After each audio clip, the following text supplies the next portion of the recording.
Oke, jadi hari ini kita akan belajar tentang aspek dasar dari tuberkulosis. Dulu zaman gue masih sekolah sih, tuberkulosis tuh kayak udah sering banget kita bahas, karena dari setiap organ, dari setiap modul tuh pasti aja ada yang namanya tuberkulosis. Entah itu di organ paru, ya jadi TB paru, entah itu di organ otak, jadi meningitis TB, ataupun di tulang belakang jadi spondilitis TB gitu ya. Tapi sering banget juga gue mengalami kesalahan dalam memahami terkait dengan tuberkulosis. Nah, jadi kita bahas dulu nih dari aspek dasar tuberkulosis sebelum masuk ke aspek klinis gitu ya. Pertama kita bahas dari mulai definisinya. Jadi, tuberkulosis itu, malah gue hapus, sorry. Tuberkulosis itu merupakan kondisi dari respon imun termediasi sel terhadap antigen Mycobacterium tuberculosis atau kuman yang menyebabkan terjadinya tuberkulosis gitu ya. Jadi tuberkulosis itu sebenarnya adalah respon imun termediasi sel. Nah, nanti akan kita klasifikasikan nih berdasarkan temuan klinisnya. Jadi kalau berdasarkan temuan klinis, barulah kita dapat tentukan apakah ini termasuk ke infeksi atau ke penyakit, gitu ya. Kapan kita katakan adanya infeksi TB, yaitu ketika kita menemukan reaksi imun termediasi sel terhadap antigen MTB, tapi pasiennya tidak punya gejala, gejalanya negatif tuh.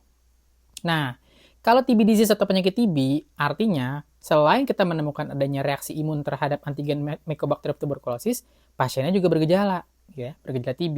Gejala TB ya bermacam-macam, tergantung dari organ yang terlibat, gitu ya.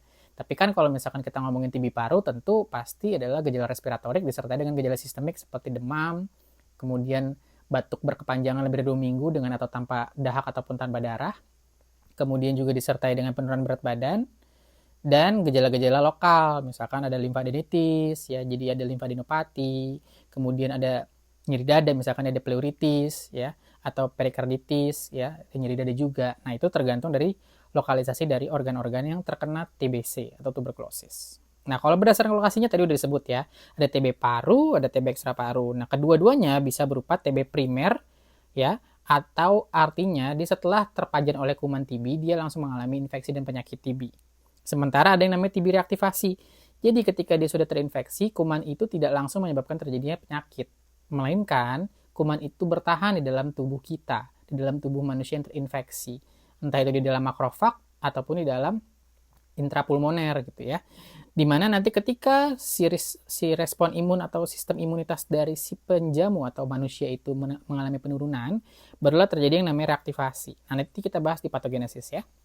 Nah, kalau berdasarkan riwayat pengobatan, kita bisa bagi lagi nih pasien-pasien yang menderita TB itu seperti apa gitu ya. Kita zoom in dikit.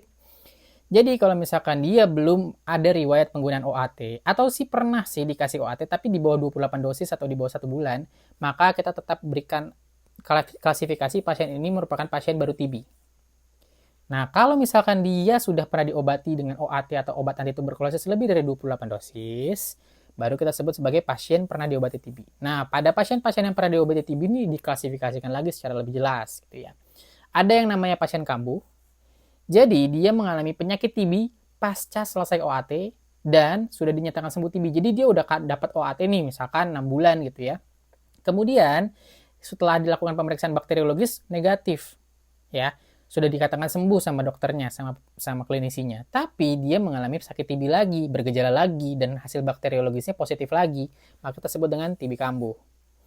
Kalau misalkan diobati kembali pasca gagal terapi, berarti dia sudah melewati atau sudah menyelesaikan OAT sesuai dengan indikasinya. Misalkan kalau dia TB paru, dikasih OAT selama 6 bulan gitu ya. Tapi setelah selesai terapi, bakteriologisnya masih positif gitu ya. Jadi harus diobati kembali. Nah, itu masuk ke dalam klasifikasi diobati kembali pasca gagal terapi.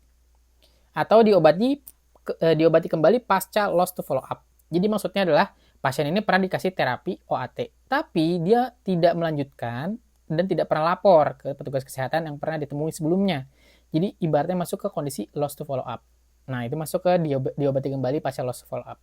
Atau pasien lainnya, jadi dia pernah on OAT, tapi hasil pengobatannya tidak diketahui. Gitu ya. Oke.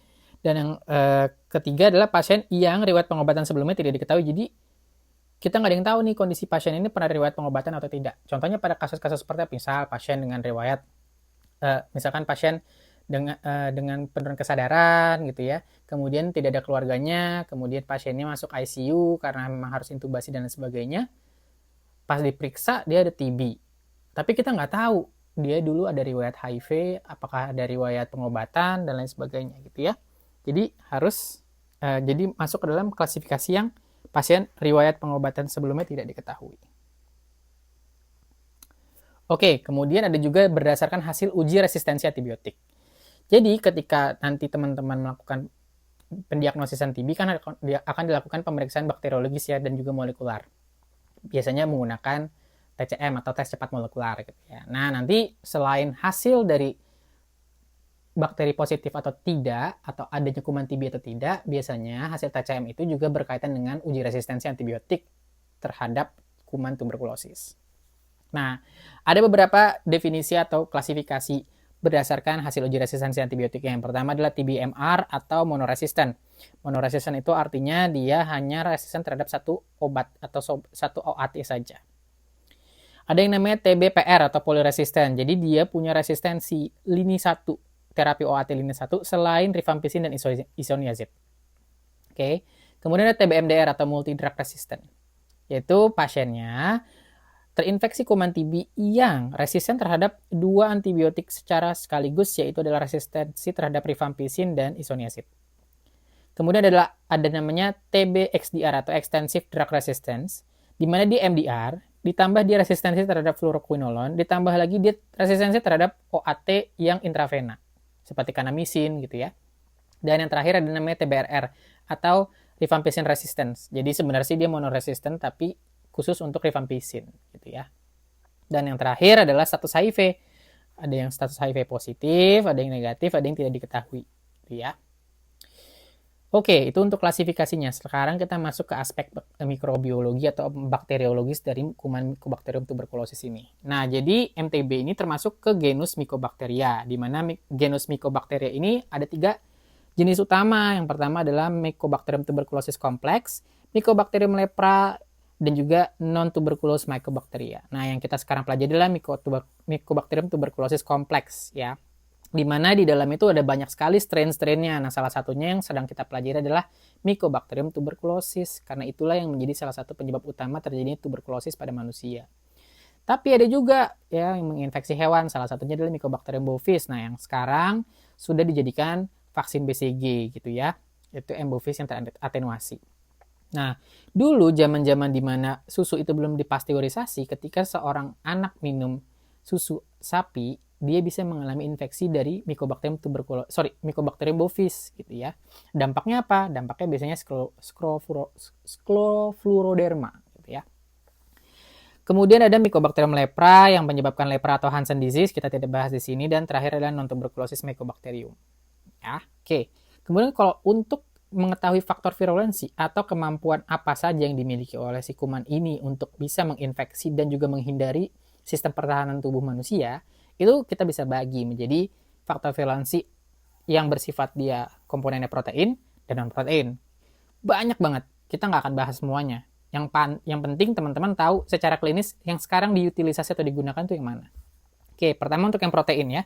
Untuk yang protein, itu dikelompokkan berdasarkan perannya. Yang pertama, dia bisa memodifikasi aksi dari toll-like receptor 2, di mana toll-like receptor 2 ini kan perannya adalah untuk mengenali pola atau struktur dari kuman TBC, ya, atau kuman MTB ini.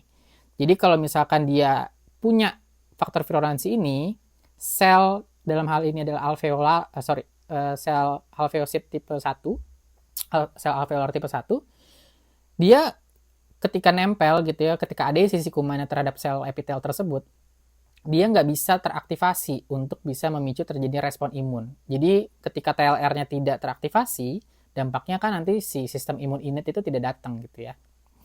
Dia juga bisa melakukan menjadi regulator produksi sitokin. Sama sih sebenarnya. Jadi sitokin proinflamasi tidak terbentuk atau tidak maksimal gitu ya. Kemudian pengubahan fungsi fagosom. Fagosom itu maksudnya adalah makrofag dan juga sel dendritik. Jadi ketika dimakan sama makrofag di engulf gitu ya si kuman MTB ini, si makrofag dan sel dendritik itu tidak mampu untuk membunuh kuman di dalam dirinya sendiri gitu ya. Jadi ketika udah dimakan, umumnya kan kuman-kuman itu harusnya dihancurkan oleh si makrofag ini dengan cara menggunakan berbagai enzimatik proses yang ada di dalam dirinya itu sendiri gitu ya. Tapi karena ada yang namanya faktor virulensi dari kuman MTB, terjadilah proses yang kita sebut evading immune system. Jadi dia gagal untuk melakukan proses pendigestian dari si kuman MTB. Kemudian ada modulator autofagi. Jadi ketika si sel itu sudah terinfeksi oleh yang namanya MTB, harusnya sel-sel imun itu dapat mendeteksi sel-sel mana yang sudah terinfeksi dan dilakukan proses autofagi sama si sel imun itu. Tapi karena adanya proses atau adanya faktor virulensi MTB, gagal terjadinya autofagi itu gitu ya. Dan yang terakhir juga dia modulator kematian sel. Jadi nggak bisa apoptosis selnya. Tetap ada. Tujuannya apa? Intinya adalah dia akan bertahan hidup di dalam sel si MTB-nya gitu ya.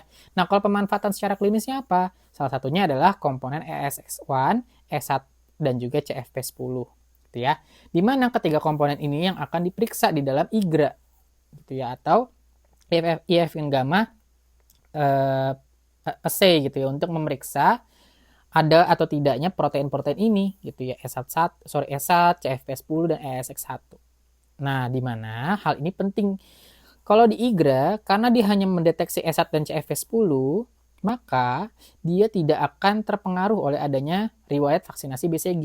Ya, misalkan ada anak gitu ya, dia udah riwayat vaksin BCG, jadi kalau mau diperiksa dengan IGRA, harusnya vaksin BCG itu tidak akan memengaruhi hasil dari IGRA. Kenapa? Karena vaksin BCG itu kan isinya adalah Mycobacterium bovis yang teratenuasi ya. Jadi dia tidak mengandung yang namanya EX1. ESX1 ini adalah protein yang menyekresikan E1 dan juga CFP10. Oke, jadi itu pendaya gunaannya ya. Oke, selanjutnya adalah komponen non-protein.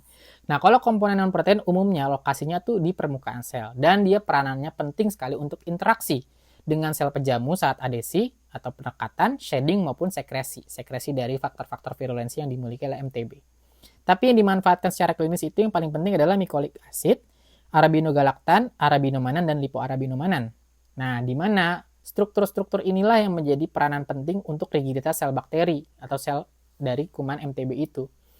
Nah, ketika kita memberikan terapi menggunakan ethambutol dan isoniazid, tujuannya adalah untuk mencegah atau menghambat produksi dari mikolik acid, arabinogalaktan, arabinomanan, maupun lipoarabinomanan. Selain itu, sekarang sudah muncul yang namanya diagnostik kit yang dapat mendeteksi lipoarabinomanan di urin. Gitu. Jadi misalkan pasien-pasien di ICU, sesak, kemudian intubasi, terus kemudian sputum tidak ditemukan, atau misalkan dia meningitis TB, sulit untuk mendapatkan spesimen paru, akhirnya bisa kita gunakan dari urin gitu ya. Tapi memang penggunaannya masih belum luas karena belum tersedia barang-barangnya secara luas. Gitu. Oke, kemudian karakteristik dari pertumbuhannya. Nah, ini yang menjadi salah satu hal yang penting juga nih. Kenapa? Karena kita akan tahu bahwa untuk diagnosis TB menggunakan proses bakteriologis itu tidak dengan kultur sebenarnya. Walaupun kultur itu tetap menjadi baku emas untuk mendiagnosis suatu infeksi. Tapi karena kuman ini sangat sulit untuk ditumbuhkan, maka umumnya kita akan melakukan yang namanya pemeriksaan pewarnaan menggunakan Ziehl-Neelsen dan Quignon atau kita sebut sebagai pewarnaan BTA atau basil tahan asam. Kenapa dinamakan basil tahan asam? Karena dinding sel dari Mycobacterium tuberculosis ini mampu mempertahankan pewarna primer pasca mekanisme dekolorisasi dengan asam alkohol pekat ataupun asam mineral. Maka kita sebut sebagai basil tahan asam. Kapan kita katakan BTA positif? Kalau pakai mikroskop cahaya, kita cukup dengan 10 pangkat 4 CFU per mililiter. Jadi kalau teman-teman lihat nanti analis lab itu akan melakukan evaluasi satu persatu tuh di lapang pandang gitu ya. Kalau misalkan menggunakan mikroskop fluorescence karena menggunakan pewarnaan fluorokrom seperti auramin O ataupun auramin rodamin, dia punya sensitivitas lebih tinggi dibandingkan pemeriksaan dengan Ziehl-Neelsen dan Quignon. Sehingga untuk dapat mengatakan positif cukup menemukan antara 10 sampai 10 pangkat 3 CFU per mililiter. Tadi udah disebut ya bahwa kuman ini sangat sulit untuk tumbuh, di mana dia tumbuhnya tiap 20 sampai 24 jam. Nah, kalau teman-teman mau dapat perbandingan, contohnya adalah Escherichia coli yang sekarang bukan sekarang aja sih, maksudnya dari dulu itu dijadikan bahan uji coba untuk gene cloning karena dia sangat cepat pertumbuhannya. Dia dalam 20 menit bisa menggandakan tubuhnya gitu ya. Sementara kuman TB baru bisa tumbuh itu di 20 sampai 24 jam. Gitu.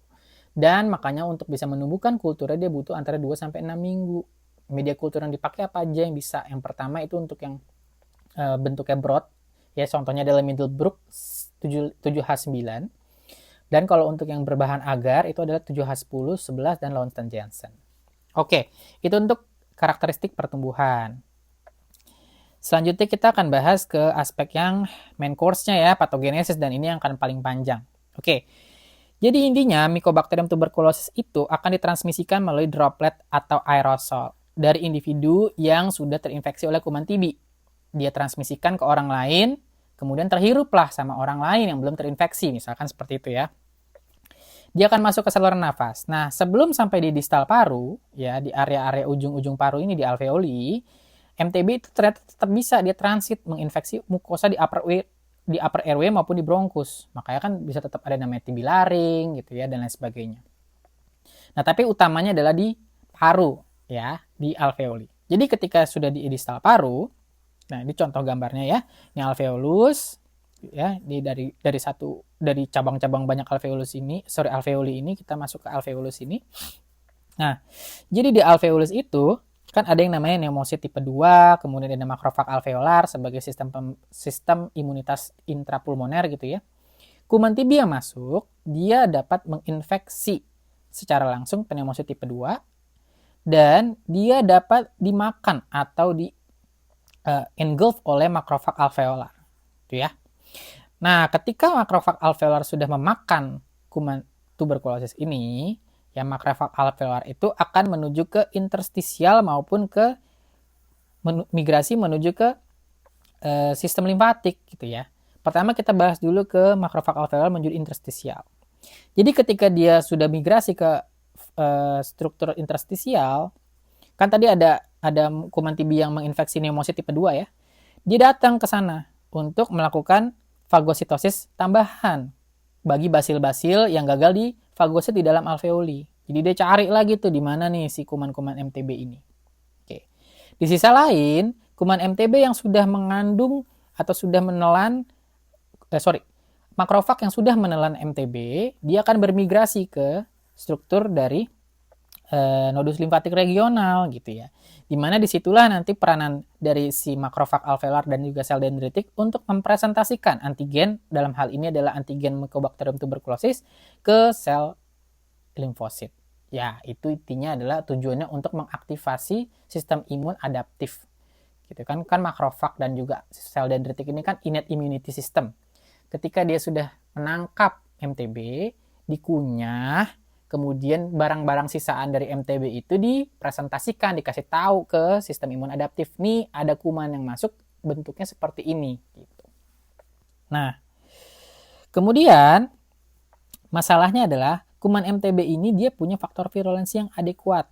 Cukup ya, kadang-kadang terutama pada pasien-pasien yang punya kondisi imunitas lemah seperti bayi, ataupun dia ada HIV positif, atau dia punya penyakit-penyakit lain seperti autoimun disease atau penyakit jantung. Faktor virulensi ini ternyata membantu evasi atau membantu agar si kuman ini tidak termakan oleh sistem imun kita gitu, terutama makrofag alveolar dan fagosom. Sehingga si kuman MTB ini bisa bermultiplikasi di intraalveolar maupun di dalam limfosit itu sendiri, di dalam makrofag itu sendiri, gitu. Nah, ketika sudah terjadi proses multiplikasi basil atau multiplikasi MTB intraalveolar, disertai dengan adanya infeksi di nodus limfatik regional akibat migrasinya makrofag menuju nodus limfatik regional, maka muncullah yang kita sebut sebagai kompleks primer atau GON kompleks, gitu. Nah, secara reaksi imunitas seperti apa sih GON kompleks itu? Jadi, ketika makrofag yang sudah memakan sel MTB dengan atau tanpa sel dendritik, dia akan memicu terjadinya proses aktivasi limfosit T. Gitu ya. Nah, ini secara lebih detailnya. Gimana caranya? Pertama, makrofag yang terinfeksi tadi dia akan cross priming ke sel dendritik, atau sel dendritik akan melakukan presentasi antigen secara langsung ke sel T helper maupun sel T sitotoksik. Kalau untuk yang sel T helper, CD4, dia akan mempresentasikan antigen menggunakan MHC kelas 2. Sementara untuk sel sitotoksik, sel T sitotoksik, dia akan mempresentasikan antigen menggunakan MHC kelas 1. Ketika sudah terjadi proses yang namanya presentasi antigen dari makrofag dan sel dendritik menuju ke sel CD4 dan CD8 atau sel T helper dan sel T sitotoksik, Terjadi proses aktivasi dari sel-sel tersebut disertai diferensiasi atau polarisasi membentuk jenis-jenisnya atau subsetnya. Karena sel CD4 dan CD8 ini dia akan punya subset masing-masing, gitu ya. Di mana subset-subset tersebut akan memberikan efek ganda. Dalam hal ini, pertama-tama dia akan memberikan efek proteksi. Siapa aja yang memberikan efek proteksi? Yaitu adalah T helper 1, T helper 17, dan juga sel CD8 atau sel T sitotoksik. Ketika dia teraktivasi dan akan memproteksi tubuh, maksudnya adalah dia akan membentuk solid granuloma. Jadi kuman TB itu dikurung di dalam yang namanya granuloma. Kita sebut sebagai solid granuloma. Gitu. Nah, itulah yang akan membentuk kompleks primer atau gon kompleks gitu ya. Gabungan dari infeksi parenkium lokal yang kita sebut dengan gon fokus dan juga infeksi nodus limfatik regional gitu. Nah, tapi masalahnya ketika terjadi multiplikasi bakteri secara disertai dengan hipersensitivitas jaringan, terbentuklah yang namanya kavitas. Nah, di mana kavitas ini secara imunitas, secara imunologi, itu terjadi karena adanya kelelahan dan supresi dari sel imun adaptif. Siapa yang berperan? Ada T regulator, T helper 1, dan T memory, serta CD8 T memory. Gitu ya. Jadi, sel-sel memori bersama dengan T regulator ini menyebabkan terjadinya proses yang kita sebut sebagai kelelahan dari sistem adaptif disertai dengan supresi dari kemampuan sistem imun adaptif untuk dapat mempertahankan imunitas gitu ya. Sehingga terjadi likuifikasi isi granuloma yang tadinya bentuknya padat, kita sebut dengan solid granuloma, dia mencair gitu ya, bernanah yang kita sebut sebagai caseous granuloma. Nah, disinilah caseous granuloma itu menyebabkan terjadinya kavitas. Kavitas itu kan tadinya adalah isinya solid, tapi karena mencair, isi cairan itu akan keluar dari kavitasnya atau dari rongga tersebut. Nah, kalau keluar, kavitasnya kan kosong. Berbentuklah dia jadi lesi bulosa, sehingga dia berisiko menyebabkan pneumotoraks. Jadi pasien-pasien dengan bula-bula paru akibat infeksi TB bisa mengalami pneumotoraks. Oke. Nah, sisi lain, ketika terjadi likuifikasi, kemudian caseous granulomanya dia pecah, merembet kemana-mana ke jaringan sekitar, maka dia dapat menyebar infeksinya. Menyebarnya bisa berupa intrabronkial, ya, intrabronkial, atau dia ke area mediastinum, gitu ya, tergantung dari seberapa luas dan seberapa besar dan seberapa banyak granulomanya, gitu ya. Kalau dia menyebar intrabronkial, maka kita akan temukan gambaran bronkopneumonia atau konsolidasi. Sementara kalau dia nyebar ke mediastinum, akibat adanya ruptur kavitas, umumnya akan menyebabkan bisa perikarditis, pleuritis, bahkan TB miliar. Dimana kalau TB miliar artinya kuman-kuman MTB itu sudah merusak endotel paru, ya, dan menyebabkan penyebaran kuman ke seluruh tubuh, ke organ-organ gitu. Makanya kalau misalkan pada TB miliar kita bisa temukan gambaran bercak-bercak peci di seluruh area paru. Kenapa? Karena dia merobek-robek struktur endotel paru gitu. Endotel itu kan luas ke seluruh paru, makanya gambaran MTB-nya di seluruh paru kita sebut makanya miliar gitu ya. Nah, ketika hal tersebut terjadi, kondisi ini bisa berprogres, berlanjut menjadi lebih buruk gitu ya. Biasanya kenapa? Karena imunokompromis pasiennya, misalkan pada bayi, atau dia ada riwayat HIV/AIDS, atau dia punya imunokompromis lain, gitu ya, autoimmune disease, pakai obat kemoterapi, dan lain sebagainya. Ditambah lagi apabila kumannya antigen loadnya meningkat. Misalkan satu rumah dengan pasien TB juga, ya, kemudian terpajan lagi oleh pasien TB lain di rumah sakit, misalkan dia datang ke rumah sakit, gitu ya. Maka antigen loadnya meningkat. Jadi ketika imun turun, antigen load meningkat, terjadilah progresi yang kita sebut dengan TB disseminata atau tuberkulosis yang menyerang ke seluruh tubuh. Hal ini bisa mengalami resolusi, gitu ya. Tapi kalau dapat terapi antibiotik, dalam hal ini OAT, obat anti tuberkulosis yang adekuat.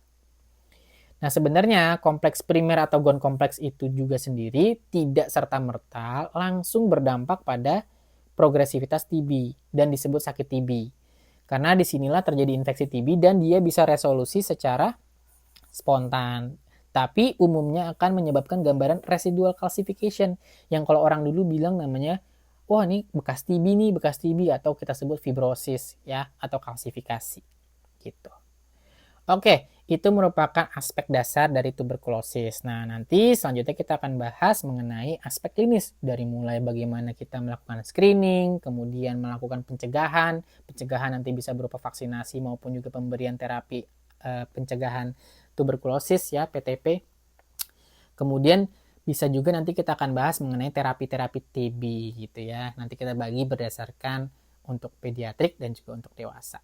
Oke, sekian untuk materi aspek dasar tuberkulosis. Nanti kita bahas lagi lebih lanjut untuk aspek klinisnya ya. Oke.